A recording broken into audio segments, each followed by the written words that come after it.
Welcome to the Sleazy Podcast, the podcast about anything and everything, but mostly TV and movies. And now it's time to get sleazy.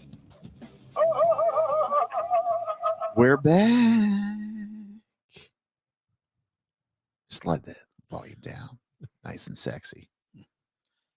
What's up, guys? How you doing? This is episode 188 of the Sleazy Podcast. We took a little bit of break, but we're back. I'm your host, Sleazy, joined by the one, the only Mr. PBS. Howdy. And of course, over there, he's braving it. He got a little sick on the way over here, but he's here. Sickzilla. Yep. Yeah, Sickzilla. He's been sick for how many weeks now? Since last week. It feels like it's been an eternity. I know.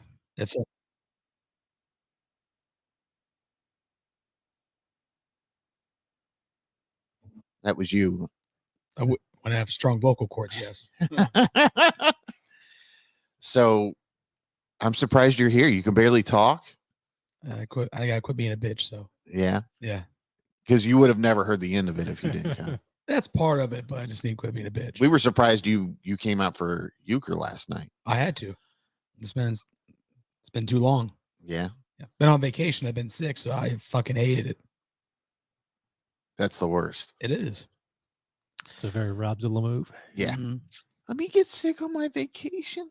I can sit at home and do nothing. Yeah, last Saturday I had my birthday celebration, my Sleazy Palooza.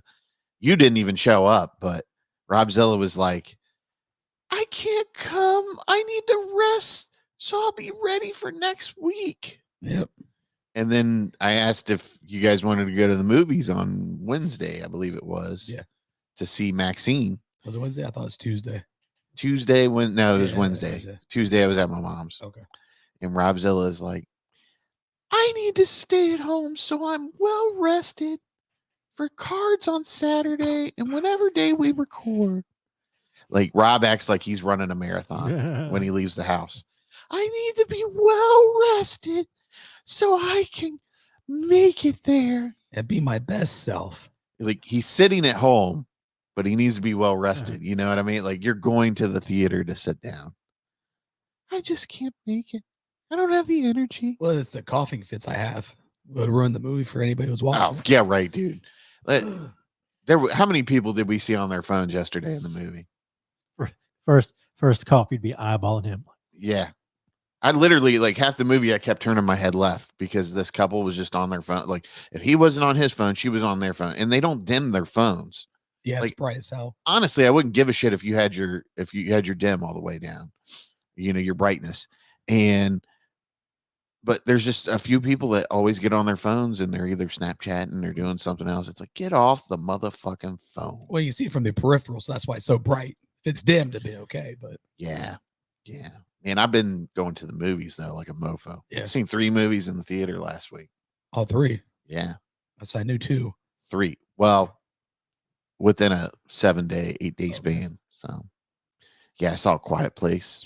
Okay. Was it part 1 or the beginning or something like that? What is it called? It's a Quiet Place. Day 1. Day 1. Yeah, that's right. I got to get on Letterboxd here before we get this show going. And then I saw Maxxxine, and then yesterday PBS and I got out and we saw Longlegs. So some crazy shit going on though. There's all kinds of stuff. I mean, we had a presidential debate, and then Trump got shot yesterday. So supposedly, even though it doesn't look like his ears are blown off or anything, that bullet just had to graze him perfectly. What luck that dude has, right? I mean, he bladed himself like that to be. You think so? Yeah. It looks terribly fake. Fake as hell. But what's on the podcast outline? We got a comment on YouTube saying we need to up our game because we're boring. Okay. So I was like, So Rob, anytime there's a lull in the conversation, you bust out the jazz hands, just start doing this. Focus. And I'm gonna take up juggling. well, and the comment that this guy left it on was our top 15 movie thing, and he was like, other people on the show need to be how did he put it, more prepared for the topic, Engaged or something. yeah. It's like, wait, not everybody, like, that's the whole point. It's just a conversation, bro. Like, this is not Howard Stern. You know, nobody's coming in that we're interviewing that we need to research and ask about their life or whatever. Some people you'll never make everybody happy. Well, maybe one day, buddy. But it's nice that he lists. Yeah, He We appreciate watched. the comments. Yeah. Well, it's more I definitely positive do. feedback, so that's more positive. Well, there wasn't anything constructive about it. It Oh. was just like, you need to up your game. You're boring. Oh, okay. And I kind of thought about that, and I was like, there are probably parts of the show where it gets a little dead at times. Well, that's But fine. I'm like, if it's boring, why are you watching, bro? What I was going to tell you to do was you should have re-edited the video. And what you did was you just edited to us saying what the movie was, like our top 15. So you just say the title, like a cut, and then like a Michael Bay, musical sting, and then next title, cut, Michael Bay, blah, blah, blah. Yeah. The whole thing would have been over in 45 seconds? Yeah, maybe like 2 minutes or something like that. Back down from like, I think that was a half-hour segment. Mm. It was long. You went really quick. PBS and we took it most of the time because we talked about each movie. Yeah. Rob was just like, okay, this werewolf movie here, this other movie here. Robzilla didn't have one Friday. anime on his whole list. I Yeah. was surprised by that. Yeah. Well, He's more of an anime show guy, I would say. well, I would say the best anime movie that ever got me into anime was Akira. It was probably number one. Man, you sound terrible, bro. I'm sorry. I feel so bad that you're over here now, That's fine. but the show must go on, right? It will go on. I'm proud of him. He really stepped his game up and made it here. Mhm. I thought for sure after him being out last night, he would be like, I'm tired. That euchre tournament took it out of me, guys. Mhm. I had to go to the wilds yesterday, I was slamming down the left bar and the right bar. and then I Mhm. couldn't take a nap. I went Mhm. straight over to your house. I hurt my elbow. Man, I sucked at euchre last night. I'm not even gonna lie. I was so out of my mind. It's like, I don't know what's going on. He threw a trump underneath mine. That was he could have took the books. I just did it real quick. He's like, wait a minute. I was like, no.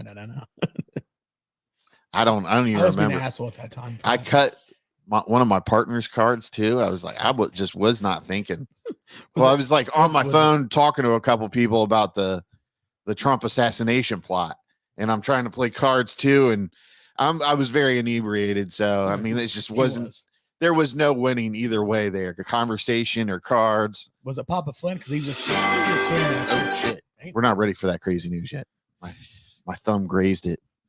Was it Papa He- Flynn? he Because I was swear playing he was just himself staring at off. you for like 2 minutes. What'd you say? Playing yourself off. Like, Yeah. Yeah.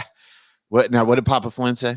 Was it Papa Flynn that you did that with? Yeah, I think so. He was just staring into the abyss, like so upset.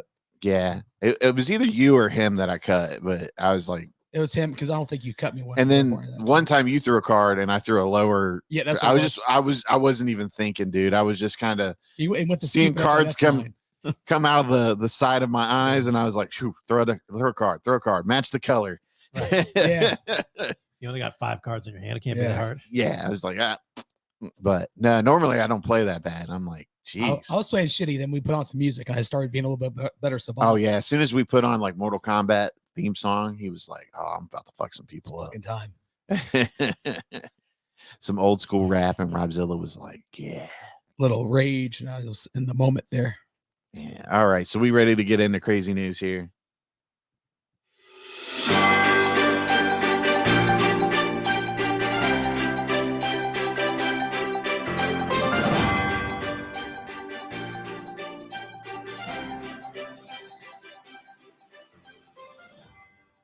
All right.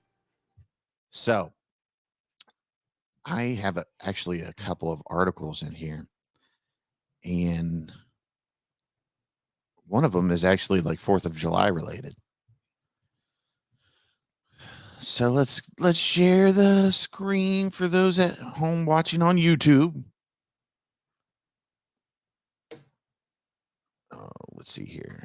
Go to this.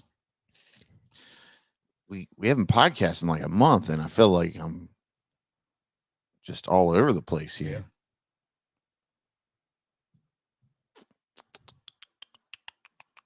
Okay, yeah, I got to share the screen here. Present. There.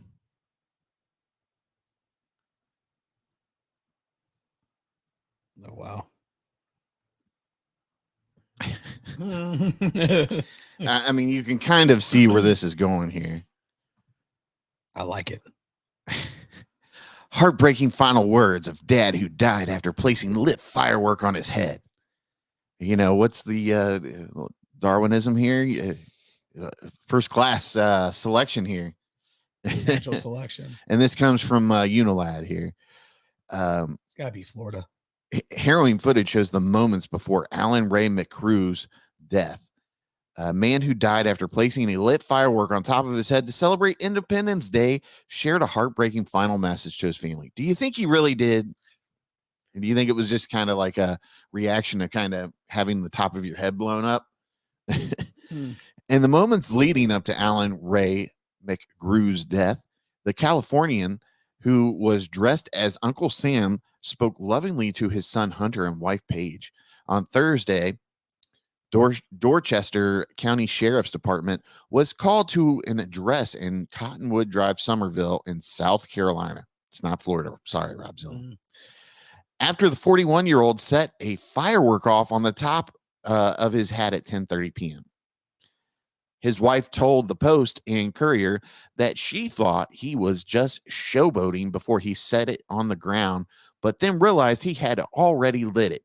And despite her and others' warnings, the firework erupted. The dad immediately collapsed before he was pronounced dead at the scene at 11:10 p.m. Dorchester County Sheriff's Department confirmed. Okay. Coroners concluded that he died as a result of a massive head injury, which would have killed him immediately. You see that immediately. Both his son and wife have spoke to the press to discuss the incident. His 20-year-old son told the New York Post, "We're traumatized." Obviously, that's a terrible thing to see in real life. Tragically, the family have had to defend McGrew from negativity that has been thrown his way due to him setting a firework off on his head. As they explained, he wasn't a drunken fool, but he was a fool. Yeah. You just don't put fireworks on your head. At 41 years old, anyways. Yeah. Well, the 53-year-old told the Post he was a patriot. He was proud of his son, and he was excited to have a new daughter-in-law. He was living his best life last night. I'm sure he was. He loved his country and looked forward to celebrating every year, as many of us do. Paige also explained that her husband embraced them both and shared what was to be one of their final moments together. Lady, did you not hear the coroner's report? He died immediately, most likely. She explained that she said, "You are my rock and my heart." I don't buy that. I just don't see it. Clarifying what he meant, Paige added, "Me being his rock and his son being his heart." No, I don't see it. She explained everyone was drinking a little. A little? This guy looks like he drinks a lot. He was 24 pack deep already at that time. Yeah. On the night of the party, but Alan was not a drinker. Are you sure? And he didn't drink regularly. You sure about that? There's a Red Bull right there, so he must have been, hyped up on something. Hype up on the Mountain Dew chip. According to Paige, Alan had said the 4th of July party would be the last time the last time he drunk in a while and had an opportunity not to just celebrate Independence Day, but also their son Hunter's engagement and wedding day. So he's not a drinker. He didn't drink regularly, but this was the last time he drunk in a while. What's going on here?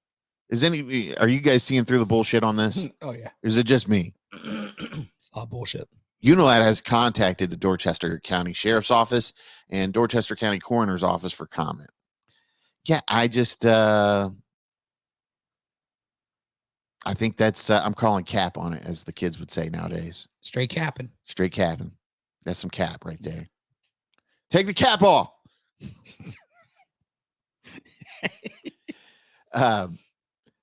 Yeah. I mean, listen, we know not to hold fireworks when we light them. Why would you put it on your head? Makes no fucking sense. And how did you not know it was lit when you put it on your head? You were being like, he was showboating or acting stupid. Hey, play stupid games, win stupid prizes. I say we learn at a very young age not to do that. Fuck around and find out. Find out. Yeah. At least he went immediate. I mean, I hate to be insensitive about this. At the end of the day, someone's husband and father is gone. Right. But like we said, common sense, folks. Light it and run away. That's what happens when you start drinking and then start lighting shit that could kill you. Yeah.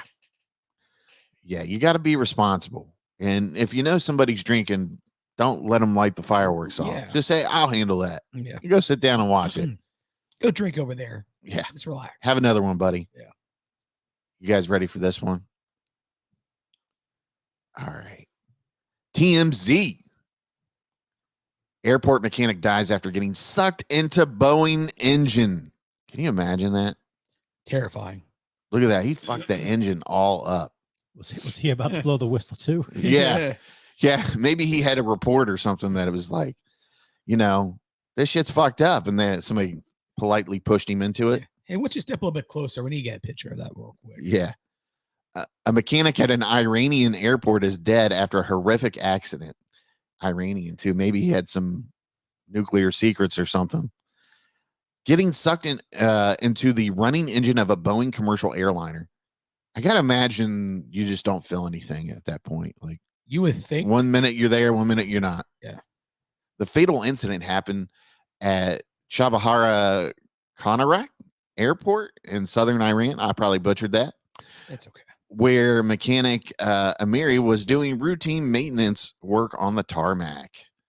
Reports say Amiri was doing one last check on Boeing plane when he realized he had forgotten one of his tools near one of the plane's engines.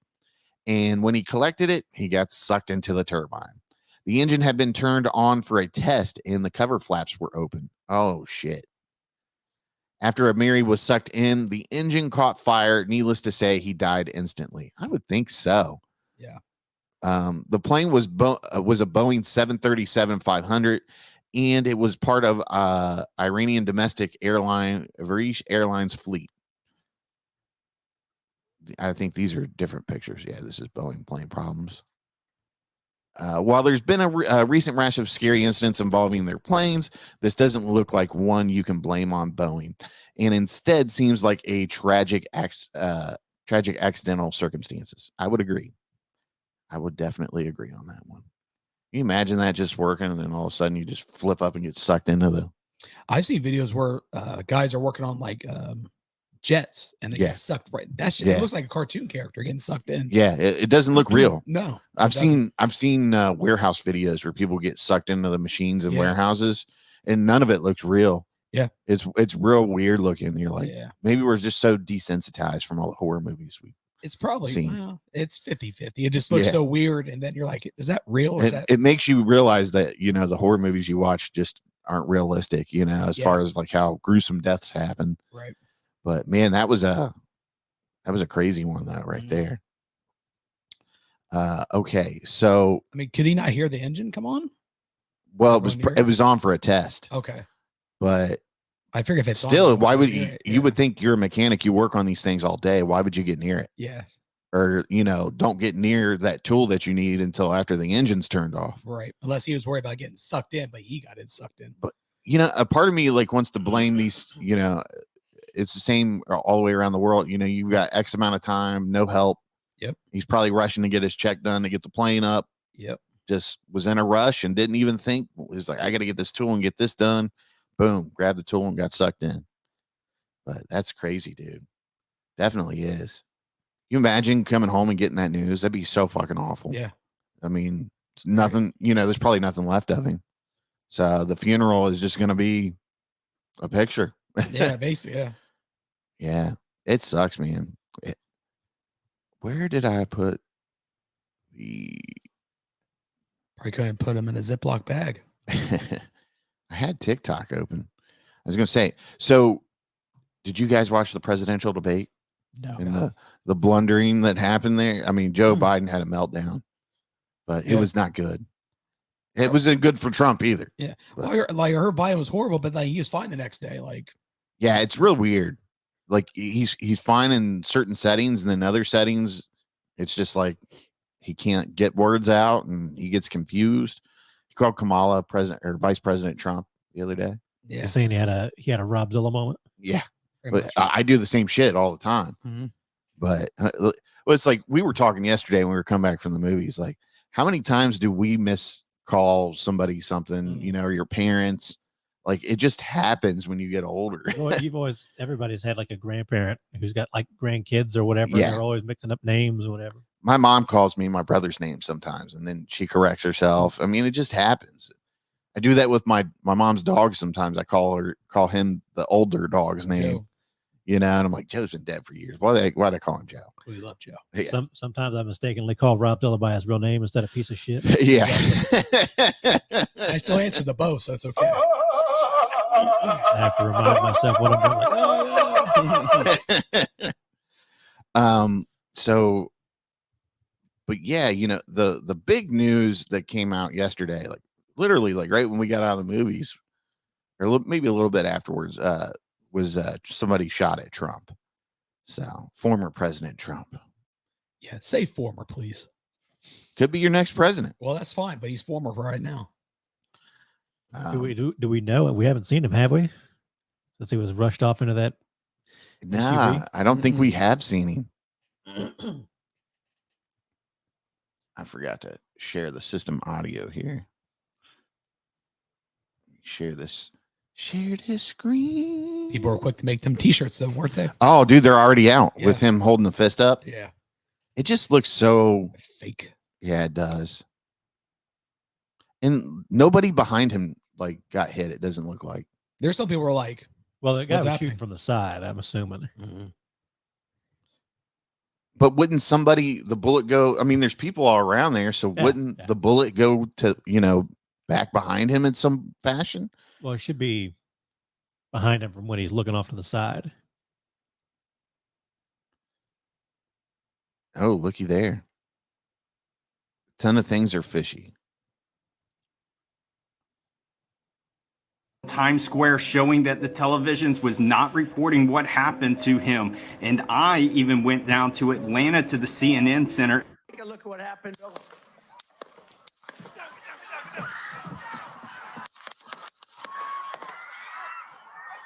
I mean, how lucky is he that it just grazed his ear?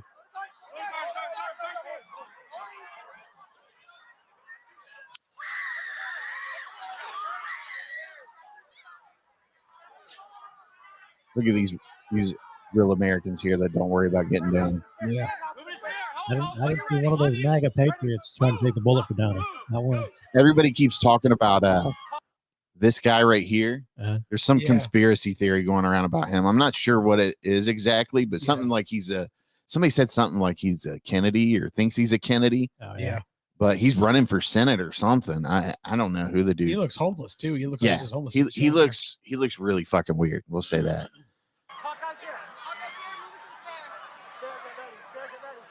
Look at these guys coming up. Take a look at what happened. Oh, we didn't get the keep fighting. Wait. Lots of breaking news. Appear to be, if that is a shooter deceased on top of that building 150 man. meters away from the rally venue, if that is the shooter who discharged the bullets that led to the incident inside that rally venue. I just want to see.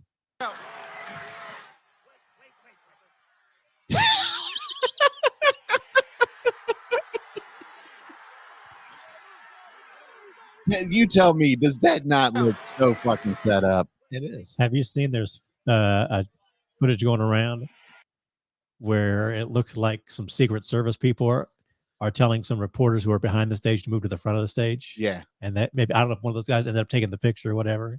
That's believe the it. theory. I mean, this just looks like something right out of a WWE skit. Like Vince McMahon drew this up before this rally. He was like, all right, this is what we're going to do. The camera will be right here. You look, put the fist up. It'll be a true American moment. That's the thing. Like when he turns, is like, was the guy waiting for him to turn? Probably. You think it'd make a big target, but why would you assume he would turn to the side Yeah. like that? So if we're looking at this, where is the shooter? Is he on the left, the right, I think he's off to the left, to the left? because that's how when Trump turns to the left to look.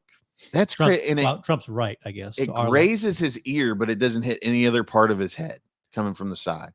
I guess. That's so From weird. from what we've seen. And it doesn't look like it took a big chunk of his ear out. No. I got to think, even if it grazed you, it would take a little chunk. out. Yeah. Yeah. Like a little piece like Mike Tyson bit your ear. Look at him. Blew his head off.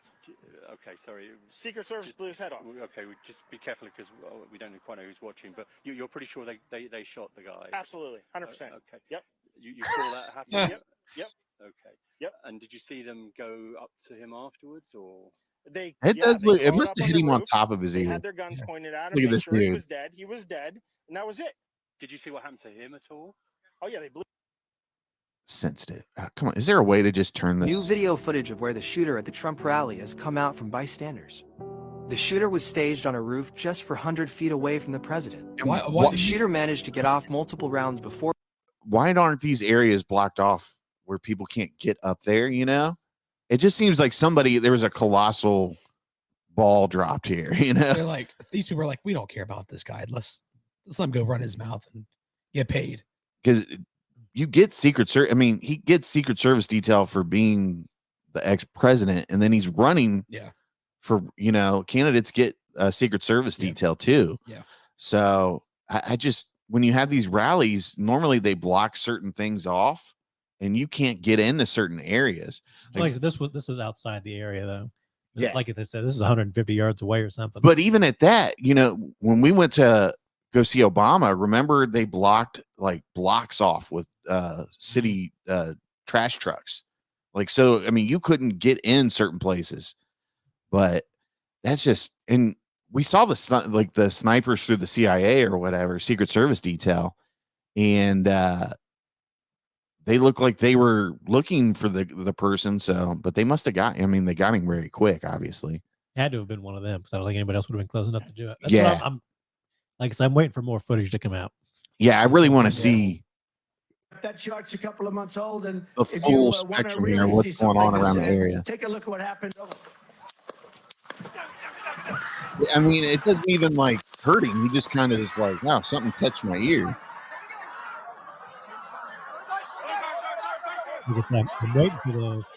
Somebody had to have been recording off to the other side of the state. I mean, That chart's a couple of. his base is going to be so fired up now. Oh, All you're going to hear is, fuck the Biden crime family. They tried to take our boy out. Yep.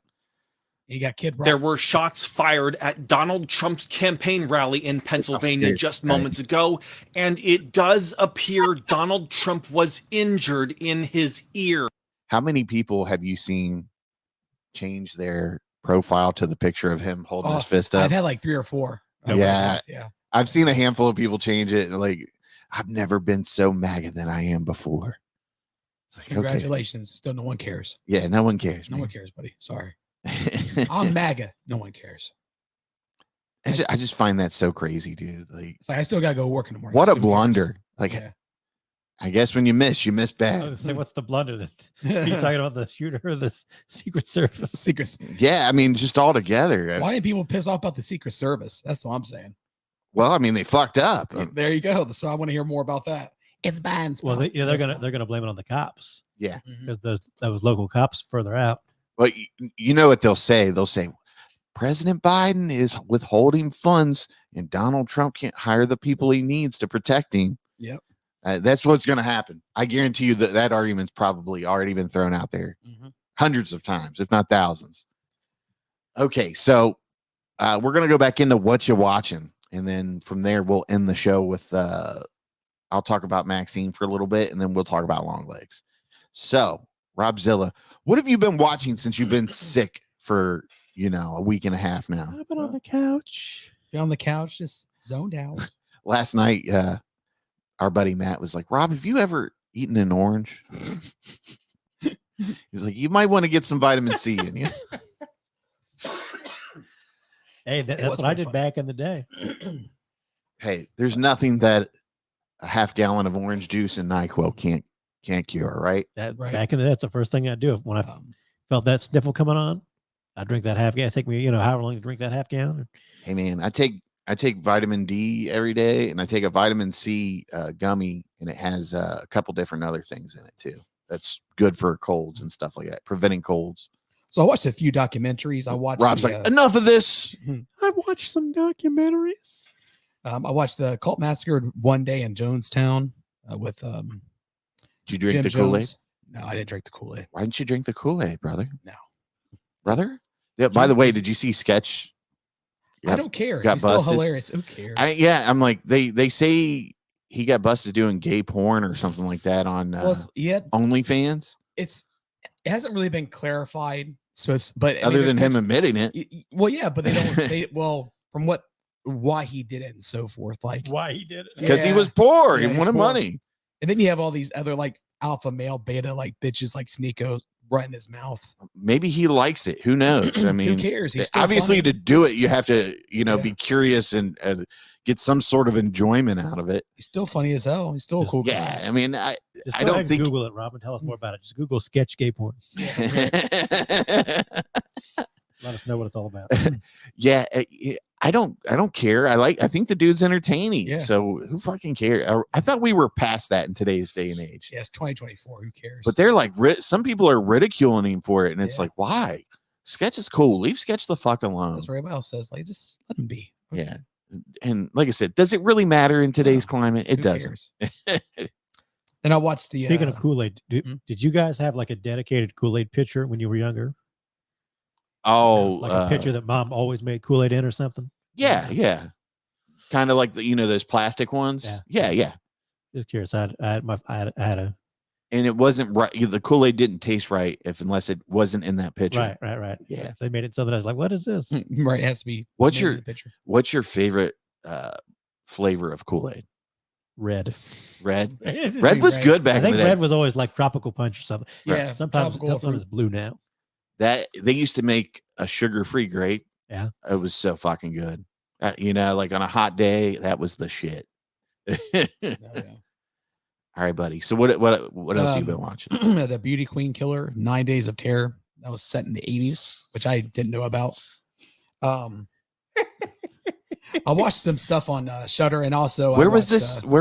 That one's on Hulu. Okay. And this was in California. Like, where do you find these? Hulu. You have to be looking for hours to find these. No, I suggest I when think you watch some of these are like always on documentaries. their homepage. Just, these streaming services know where they're. Maybe it's just he's watched so much shit. I'm just. It's just like I'm looking at you, looking at him, and you're like, Robzilla, you even found the shitty documentaries to watch. Yeah, I like them. I watched the first 3 Phantasms. I haven't seen those in a long time, so I watched those. Good for you. Yeah, I like those ones a lot. I watched the first 3 Beverly Hills Cop. Revisit them. I haven't seen those in years. Oh, good. Did you watch Axel F yet? That's the next one I gotta Yeah, watch. good. I haven't watched that either. I want to rewatch the first one at least. Well, get on it. And I All watched on Netflix. Did you watch it? Yeah. Okay. Rated pretty high. I heard checked it's out- just like the first movie. I wouldn't go that far, but it's good. Good enough. Okay. good enough for it. I had to watch The Last Dragon, one of my favorite movies He had ever to. made. How much shit is on that list? I got some more, but Did you not hear the man? He was sick all I week. was sick. Yep. I did check out. This is just one afternoon so far. He doesn't sleep. He watches movies. I watched Joko Anwar's Nightmares and Daydreams, which is pretty interesting. I liked it. It's a series. I take your word for it. And I watched Dark Angel, aka I Come in Peace. I haven't seen that in forever, and it's still cheesy, but it's still pretty good. Classic Dolph. Yeah, classic Dolph. The Man with 1,000 Kids. It's a documentary. That's pretty wild. Is he like a sperm donor? Well, Does he rape 1,000 women? I mean, well, you can't just leave us No, hanging no. like that. So basically, it's set in like I think in the Netherlands it's in Europe. So people, they didn't go to like the clinic for donor. They would have like personal donor. So they follow this guy. So it turns out he would be a personal donor, but you can only do so many. But it turns out like he kept donating to people multiple times and like traveling. He would do YouTube and travel to different countries. But it turns out him and a few other people were in this like donor like ring. So they were just donating left and right and getting money. And it turns out like he's like almost like a cult guy and wants to make like all these cult kids. And Oh, okay. So one of them guys. yeah, it gets really crazy. One asshole. Yeah. Because of him, in a couple generations, we'll have like, all these kids that don't know their brothers and sisters That's what it having is. kids. Yeah, because they had one couple. They had their child was in a class with like 3 other kids that were siblings. You'll have basically. like that inbred family in West Yeah. Virginia, a bunch of them running around. I mean, blonde hair, blue eyes. Have a bunch of long legs running around. Yeah. It's so creepy. Yeah, so that's lots of random stuff like that, and it's really about it. Okay. Yep. That's it. That's it. All right. Are you sure? Are you sure about that? So I'll tell you one thing that I've been watching. I fucking tanked through 2 seasons of this. Fargo. I've heard it's really good. The Fargo show is really good. Like, I was really surprised by this, but the first season has Billy Bob Thornton as the antagonist. Okay. And what is his name? Now I got to go to IMDb. You got me thinking here. Yeah, that's mainly what I've been watching when I haven't been going to the movies on vacation. I'm so sad, Rob. We didn't get to go to Zumbizi Bay and lay in the lazy river because you were fucking sick. Yeah. Martin Freeman. Yes.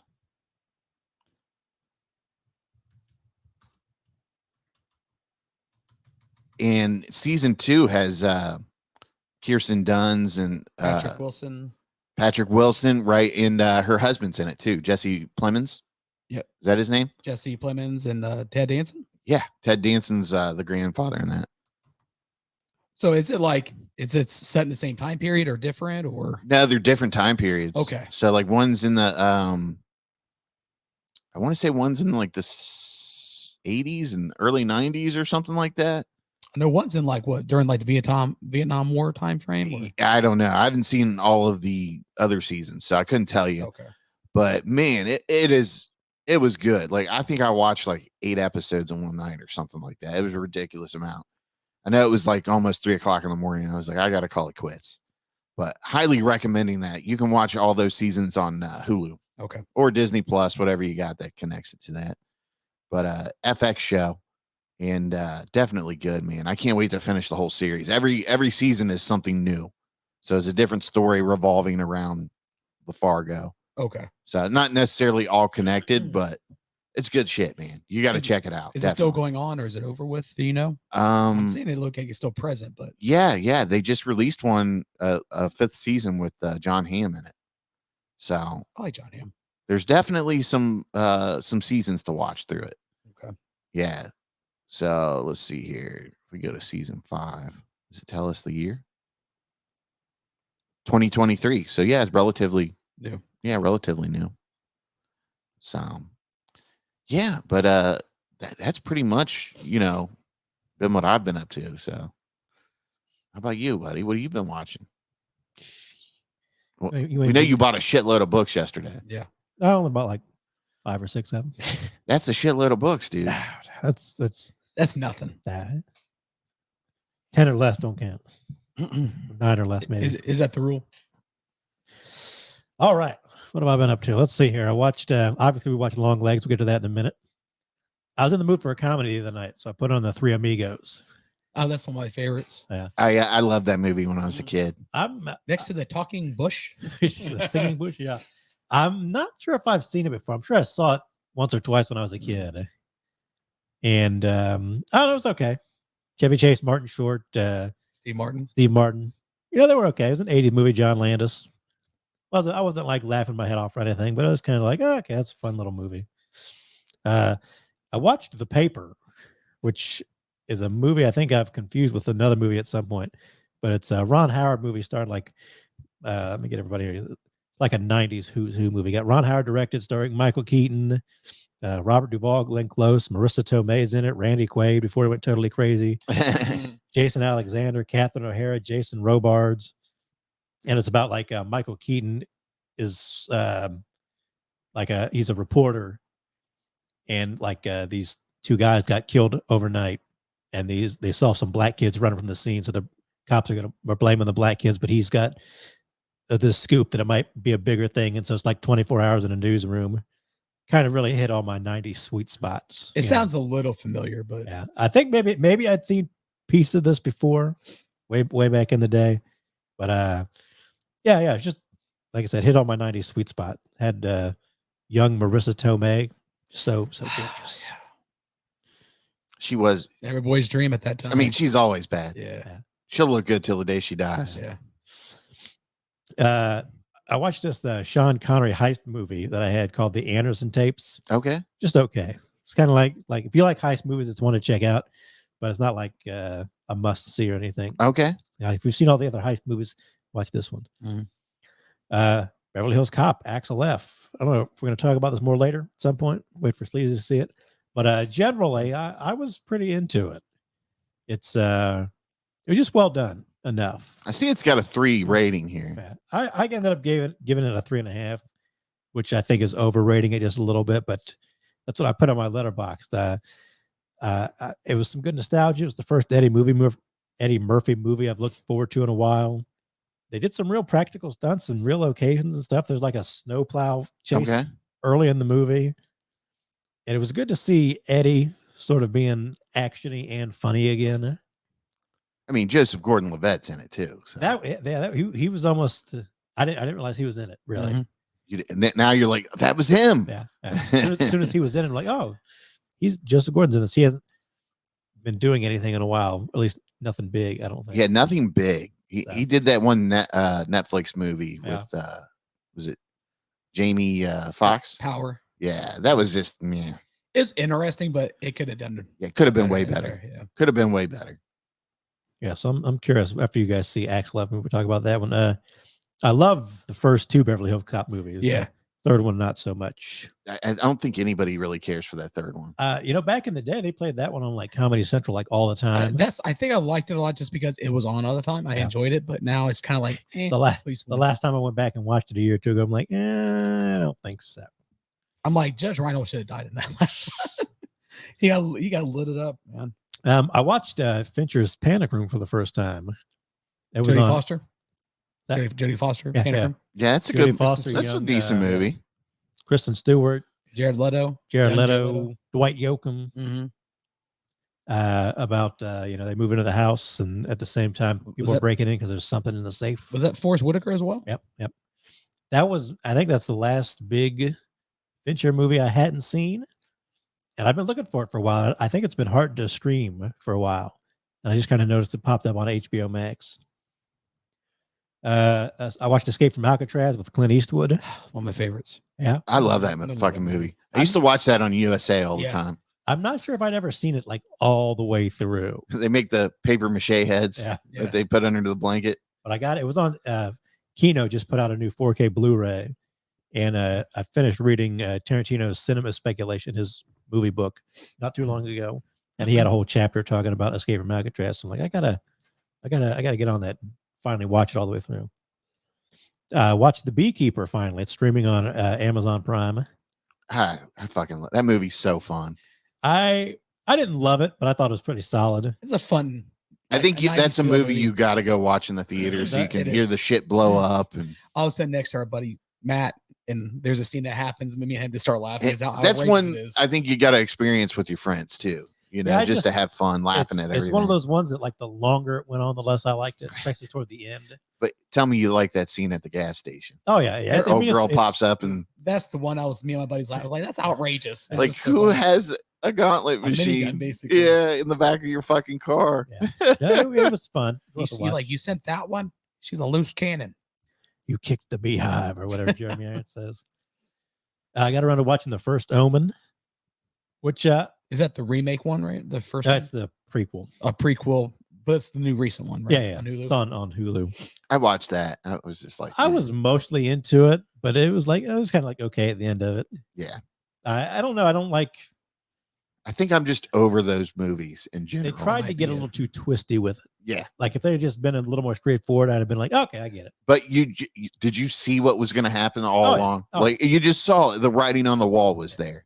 But I did the actress in it, Nell Tiger Free. I think she was pretty good. She played the main girl. She was good. She's supposed to be going to be in something else coming out soon, I think maybe. But she was good. It was just okay. I gave it 3 stars. And I bought Vinegar Syndrome put out like this deluxe release of a movie called Daryl. I don't know if you guys ever saw that when you were younger, but it's Daryl. And the idea is like he's a kid, but he's sort of like a robot. Okay. And at the beginning of the movie, some doctor sneaks them out of the government research facility. Is it like Daryl with D. Dot? Yeah. That sounds familiar, but I can't place it. And like he goes and lives with a family. It's got like Michael McKean. And that was one I used to watch like a bunch as a kid. So it was kind of cool to see it again, get it on 4K Blu-ray and all that. Yeah. And that was like a fun nostalgia revisit. And I did rewatch Scream in there one night. I was in the mood for some more 90s. I'm like, I just gotta throw in Scream. Scream's always good, man. It never disappoints. I almost want to call Scream a like a comfort watch, but it's still just so damn like gory and stuff. Yeah. Like every time I get comfortable, like, oh, look at those old TVs, old wall phones. Oh, somebody's getting gutted. Ugh. Especially that opening scene where you see Drew Barrymore get gutted. Totally holds. Well, up. I think too. Totally they even holds said up. at that time because Drew Barrymore's like A-list actress, and she killed off the first 10 minutes. Yeah, I mean she's one of the main people on the poster. Yeah. The way they She's advertised the first it. one gone. Yeah.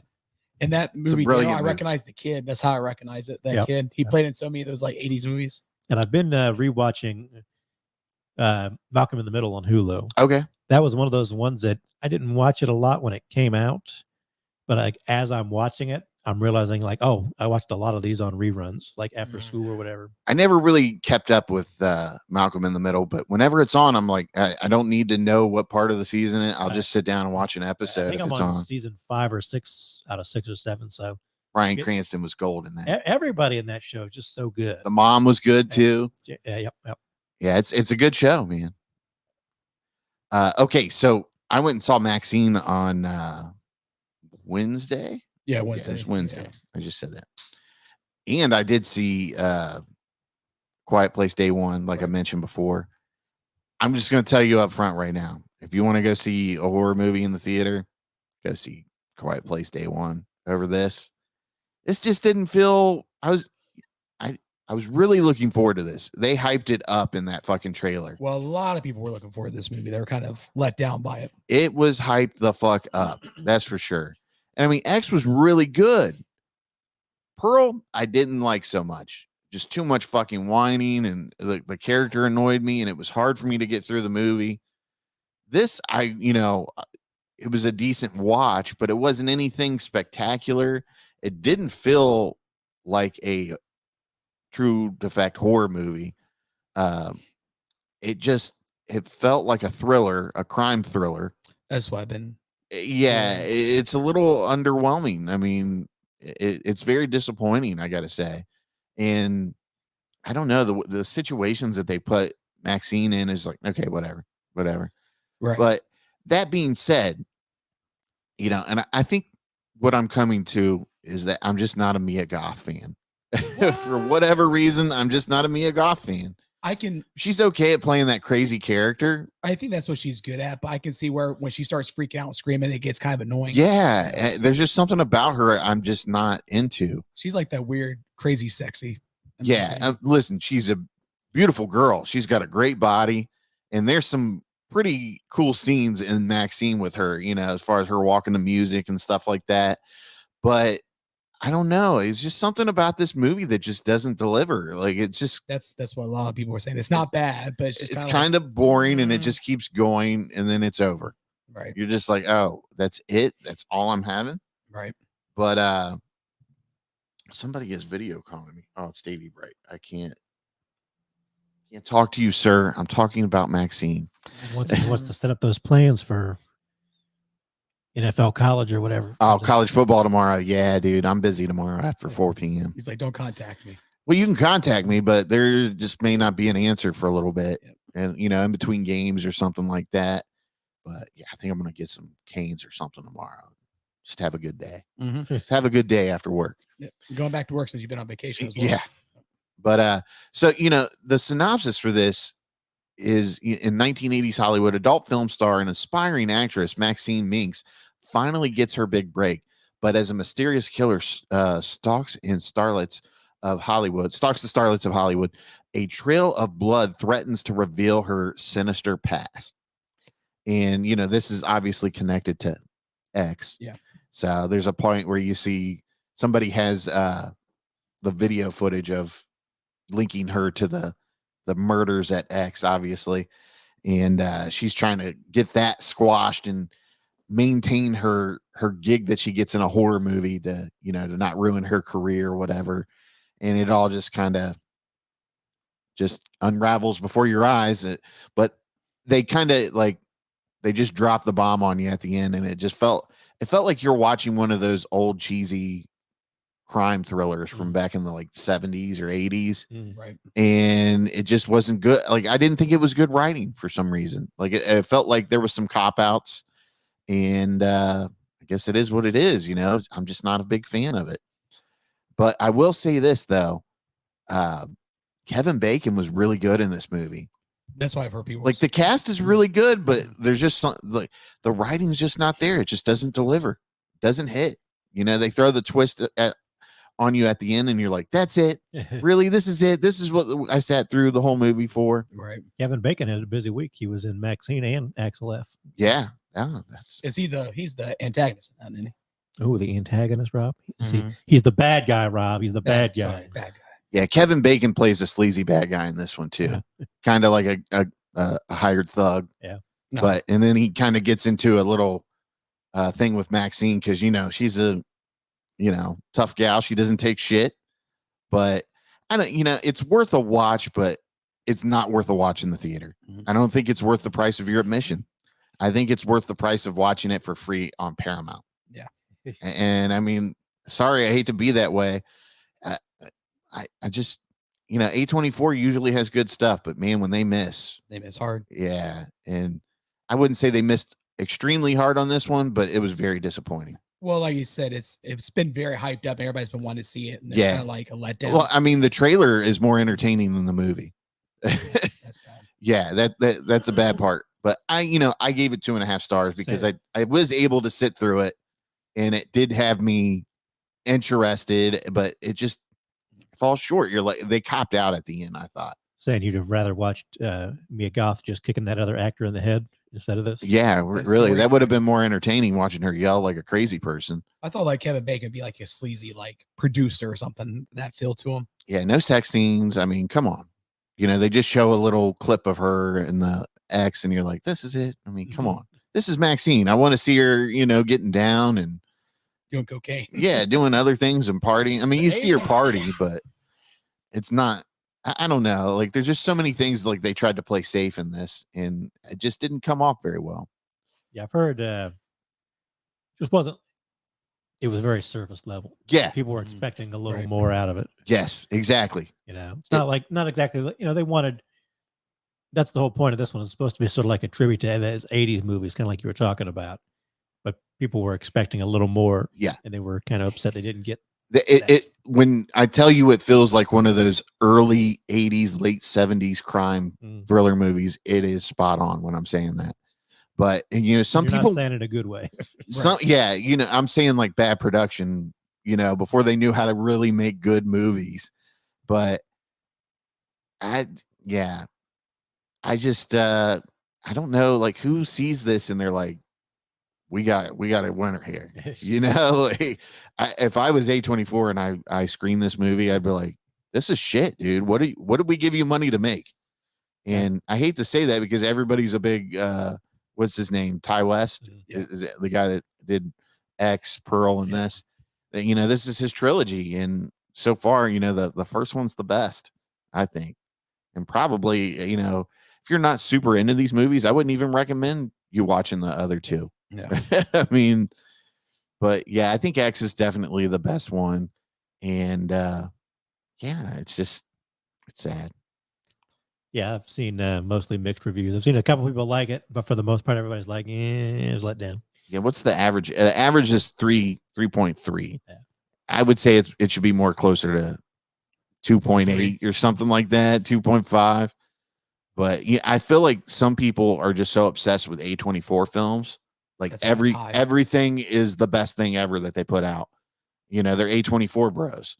And no, they don't put out, every movie is not great. I hate to break the news to you. But, and I'm not wrong. I'll die on that hill. Sorry.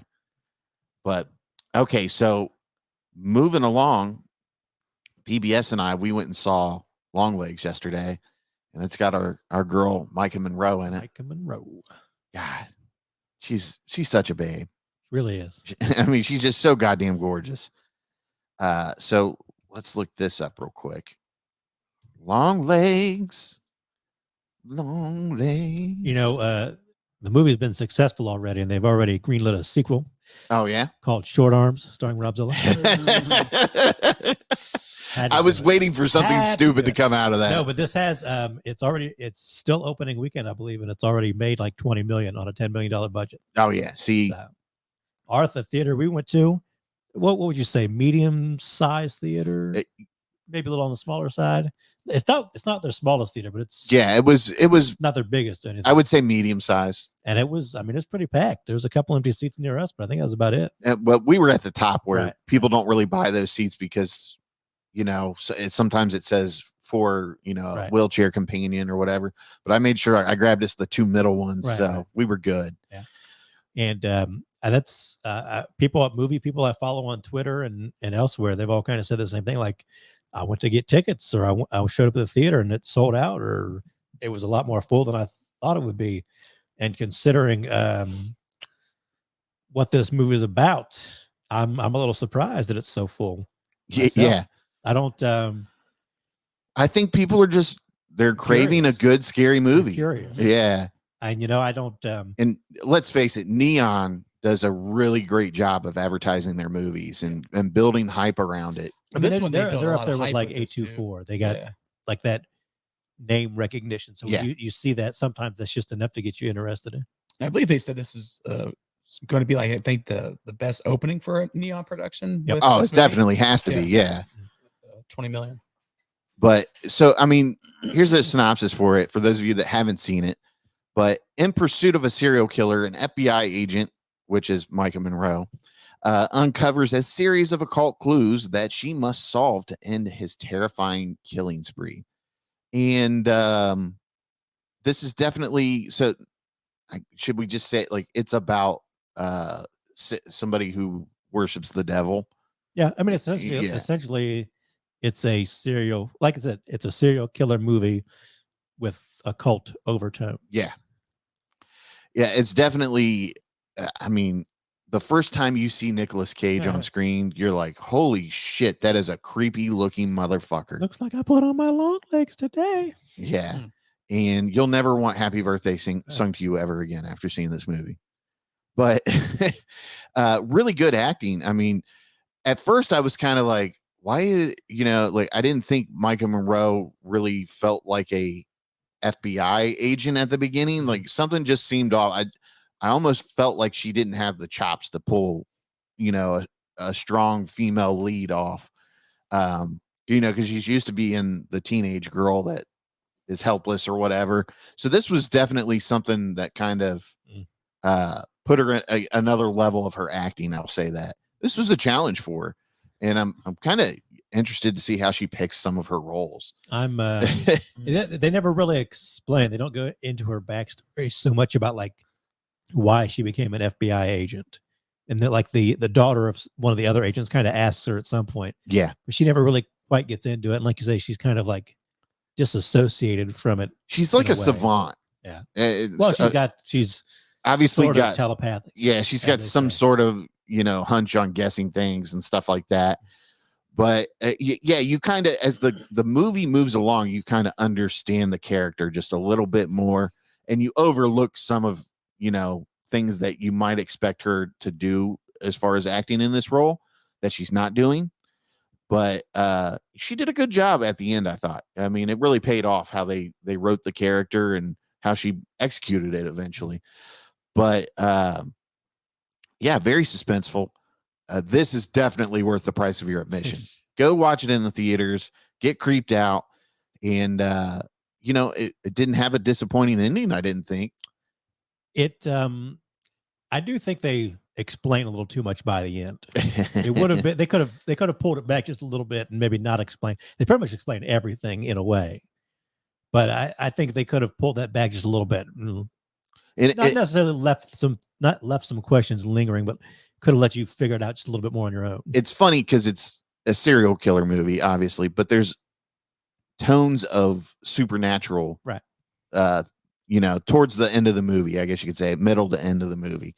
But yeah, it's definitely good. And I didn't necessarily see that twist at the end. I mean, I kind of figured something was up, but I didn't expect it to be like full on the way it was. Right. So, and man, Nicolas Cage just shows off those acting chops, doesn't he? I almost I've heard people mix. Some people really liked it, some people not so much. I almost wish I didn't know it was him, because you really couldn't tell if you didn't know it was him. He's got just enough makeup on. It's not like distracting, but you couldn't tell who it was under there. He almost looks like a pale Neanderthal. Right. I mean, the way they put makeup and made his like forehead bone like really big, like his skull was like sticking out in parts. It was weird. So, like a picture I saw, you look like a albino. Almost. Yeah, pretty much. Don't be looking up pictures, Rob. But, yeah, don't spoil it for yourself. No, I saw some on TikTok and I had to take it off real quick. That was one thing that I like that they did in the movie. Like, you never saw his face in the trailers. Yeah. Really, they just kind of showed you enough to make you interested. They just did like little clips. Yeah, like 5-second clips. But and that's what really got even me then, interested. like his silhouette was, dimmed, so you couldn't see him 100%. Right. But I'm telling you, when they show him on screen, it hits you, and you're like, "What am I in store for here?" Like, this is getting crazy. And the way that these murders happen adds to the mystery of the movie, because there's no fingerprints, no sign of entry. I mean, the families are just killing themselves, so that makes it really interesting, and you get to see them solving the puzzle essentially. But definitely a great, I can't think of too many. I mean, obviously Seven, and I mean, it's a couple of others. It's very, and I think even the director Osgood Perkins even kind of said it's very much referencing like Silence of the Lambs. Yeah. In a way, because that's such a popular movie. So when you see some of this, you kind of understand the world you're in. Yeah. In a way, with the FBI and all that. And that's inspired. Yeah. And really, like, when we were watching it, that was my thoughts were kind of like, this is kind of like Silence of the Lambs meets kind of the first season of True Detective in a way. Yeah. Not, King in Yellow kind of stuff. But the thing that gave me the most anxiety in the movie was Micah Monroe's breathing. Like, there's scenes where she's getting like, has an intruder in the house, and she's like, grabs her gun, and all of a sudden you see her out in the yard, and she's like, and like every scene she gets into, when there's something serious going on, she's like breathing really heavy, like a panic attack. And they do such a good job of you just hearing her breath. Like, I mean, that was going through the speakers really loud, and I was like, Jesus Christ, like, she is just all over the place with this, and it was like giving me anxiety. I was like, oh God, I hope she doesn't get fucked up here. Yeah, this was just a really well-made movie. It's one of those ones where, like, you're talking about her going home, and like there's always a little bit of the frame like looking at an open doorway into another room. It's like they give you clues through the side of the lens. So even if you're not expecting something, you're at least looking at it, because your eyes drawn, like, is something going to happen in that other room or not? You're definitely looking at everything, and you're like, oh man. And I like my serial killer movies, don't we all? Mm-hmm. The thrill of the chase, and it is a little different when they really get into it. We don't want to go any spoilers because it just came out, but it's just I was really into it. It's a lot of people, like you kind of mentioned, the marketing, and I get, it's one of those, it's the scariest movie ever. And it's definitely not the scariest movie ever. I don't know what the scariest movie ever is, but it is a dreadful movie. There is like almost the whole movie. It's kind of a slow burn. It's not like a thriller. You know what I mean? And there wasn't anything particularly like gory about it. Like, I mean, you see some things, but you don't see it exactly. Right. So you some things are happening, but they're happening off camera. So, but and just that very deliberate pace, just kind of makes you're always waiting. It had a great pace, so like even when they were kind of staying a little bit too long on certain situations, they cut right into another act, and you're just kind of like, okay, let's keep it going here, and they did a good job with that. It had a nice structure. And like I say, it's just slow enough to be sort of dreadful and ominous. Yeah, and you're almost waiting like every scene for something kind of crazy to happen. Yeah. And some scenes they do happen, some scenes they don't. Check this review out from this person's Leo. Bro, I'm fucking speechless. What the fuck? What the fuck? What the fuck? Shout out Nick Cage. The best horror movie of the year, easily. Fuck them dolls. Okay. Calling yourself Longlegs as a serial killer is so cunty low key. I like what if I went by the big fat juicy booty strangler. You'd only have to kill big fat juicy booty chicks, right? Right. Yeah. So to get that I do name. like I think you see in the trailer the Longlegs leaves coded messages. Very, very Zodiac. And she's such a savant, she can solve them like.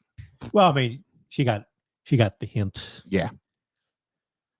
I really enjoyed it though. I don't know what you gave it, but I only gave it a 3.5 so far. I gave it 4 stars. I want to revisit this one, if not in the theater, at least when it comes out. I'll watch it. It's like I say, I almost don't want to watch it.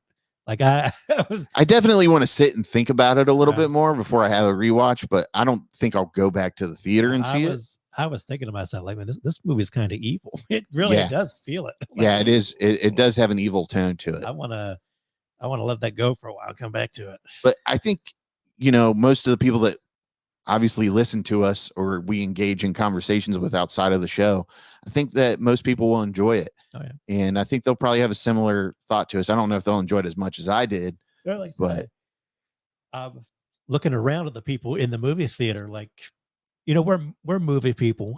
Mm-hmm. And, I look to you guys sometimes as like the normal movie viewer, even though you pay more attention to movies than the normal person does. Yeah, I would say that's fair. But I even looking at a theater, like you said, like I'm assuming these people were there because they saw the marketing, they heard good word of mouth, and this movie definitely does get a little strange. Yeah, and so it's kind of odd to see like a pretty packed theater watching this strange serial killer movie. And I almost wanted to ask some of the people, like, what did you think you were getting into? Did you think that was it? Yeah.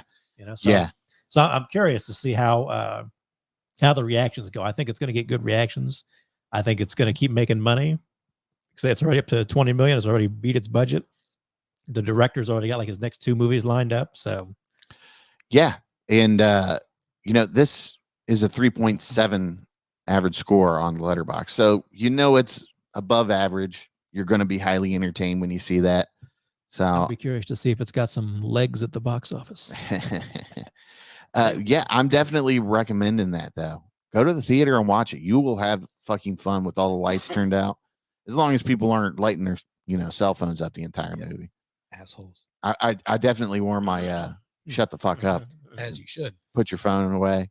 I did see an interview with the director that everything written in the script that for Nicolas Cage that he wrote was what Nicolas Cage did. He didn't change or ad-lib. He said he wanted to keep everything to the script because how much he enjoyed it. Because he told Nicolas Cage, he's like, you can do whatever you want because it's Nicolas Cage. He's like, nope. Paid for Nicolas Cage. I want Nicolas Cage. Exactly. The director, I think in that same interview, he talked about, because somebody asked him about the Ty West movies, and he made it sound like he was kind of forced to watch X. And he's like, I don't want to watch Pearl, and I don't want to watch Maxxxine. He's like, oh, okay. Good. I'm glad he didn't. He made a great fucking movie.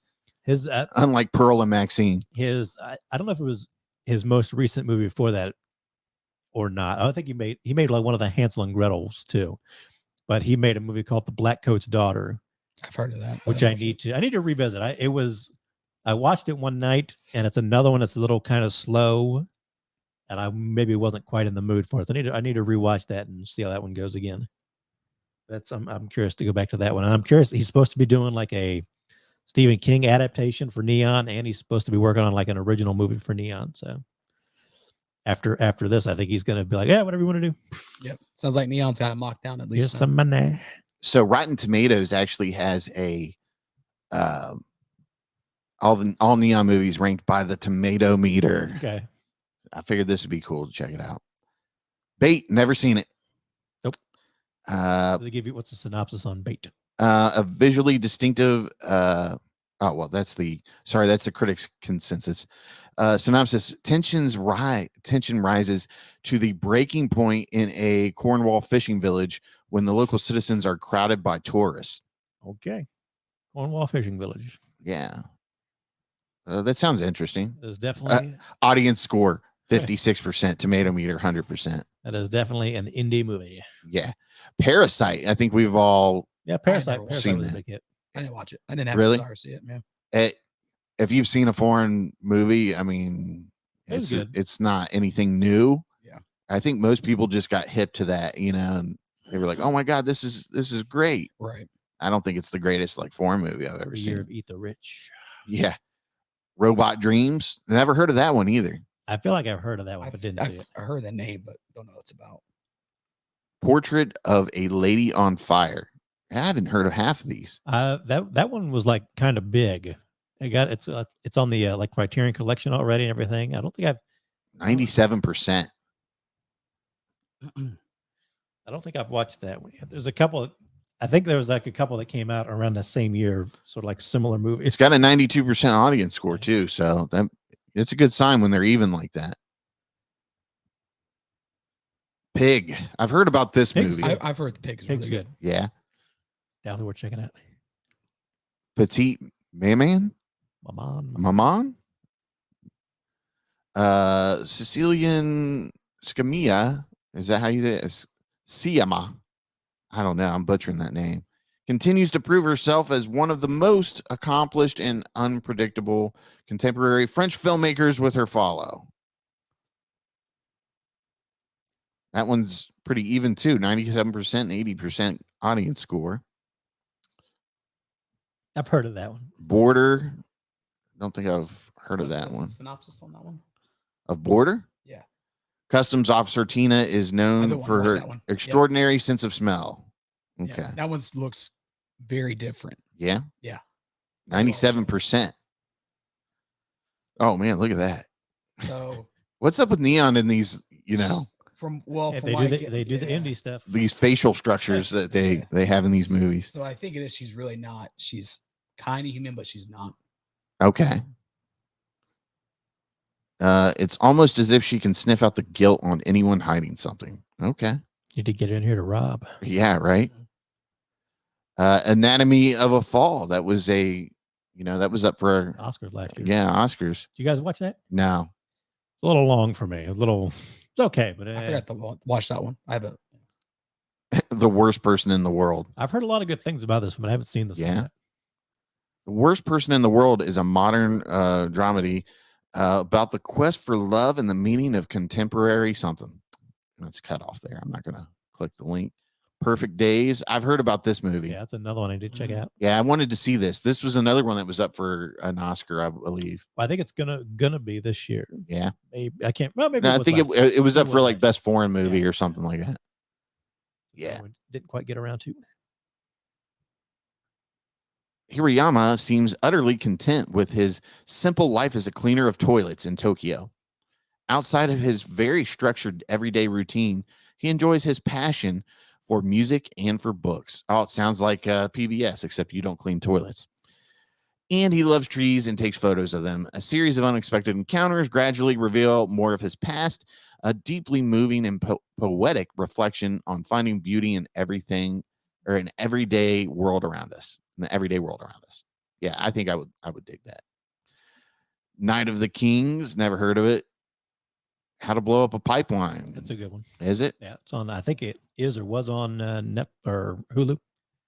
Is it really about, Yeah, it's about some. I don't know if you guys should call them eco terrorists, and they're going to try to blow up a pipeline. Oh yeah, is it when they blew up the Russian pipeline? No. Okay.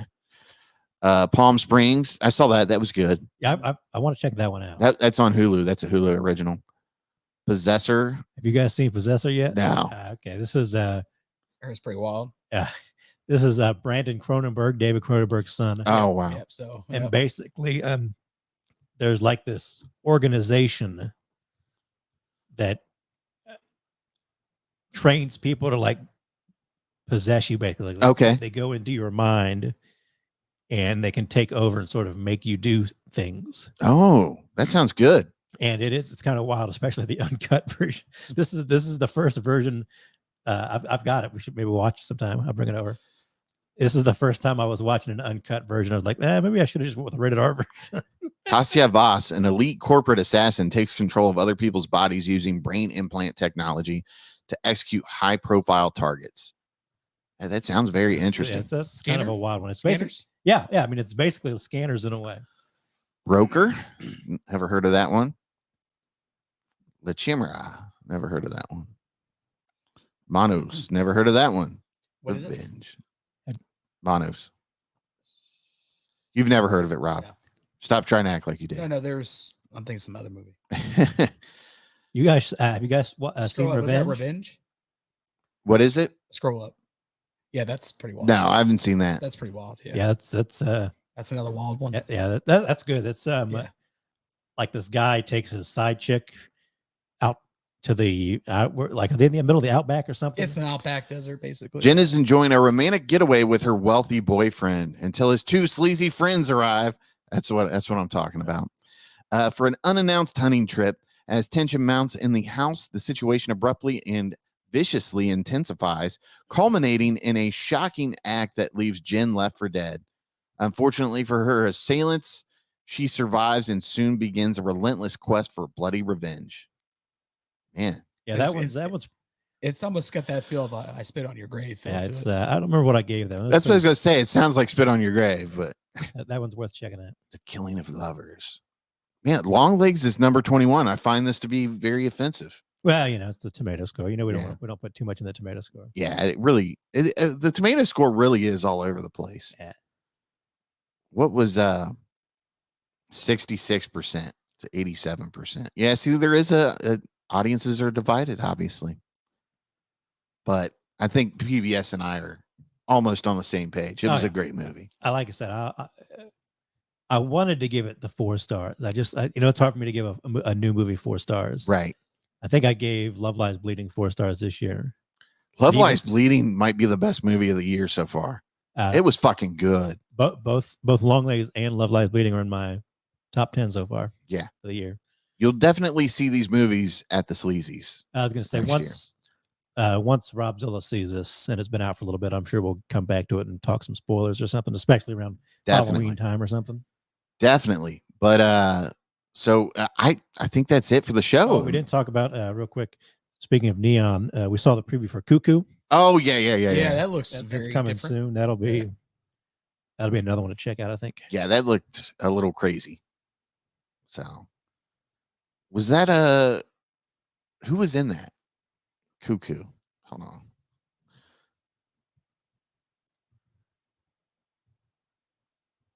Nobody. Oh, Dan Stevens. He was probably who you're thinking. Yeah, Dan Stevens. Good old Dan Stevens. Oh yeah, he's the guy from The Guest. The Guest. The Guest, another Micah Monroe movie. Yeah, that movie's so fucking good. Yeah, that one's pretty solid. I wish he would have followed up with it though. What's that? How it ends. It's kind of like. Oh, it just ends. Yeah. Yeah, I give you the ending a little. Doesn't quite live up to the premise, but it's still pretty solid. Yeah. You see, Abigail is going to be on NBC or Peacock, I believe, at the end of this month. Yeah, I gotta watch that. Cuckoo. Yeah, Cuckoo looks really good. That's going to be good. It's got the chick that played in Euphoria, the blonde chick. Yeah. So they start filming here in January for the new season. Oh, do they really? Yeah, it's about time, dude. They just announced that, and they just announced for Booster Gold, who's going to be playing Booster Gold in the DC. Oh, I didn't see that. That's fairly new. Let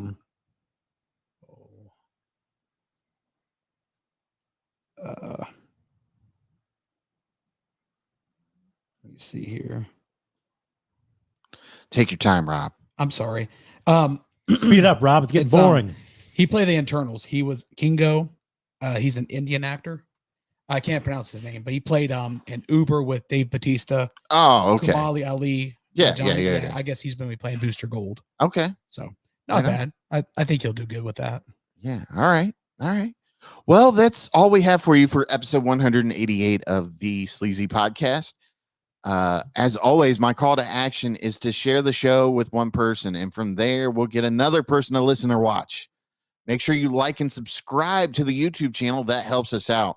Whenever you like the video, it kind of, boosts us back into the algorithm, gets us, a little bit more attention.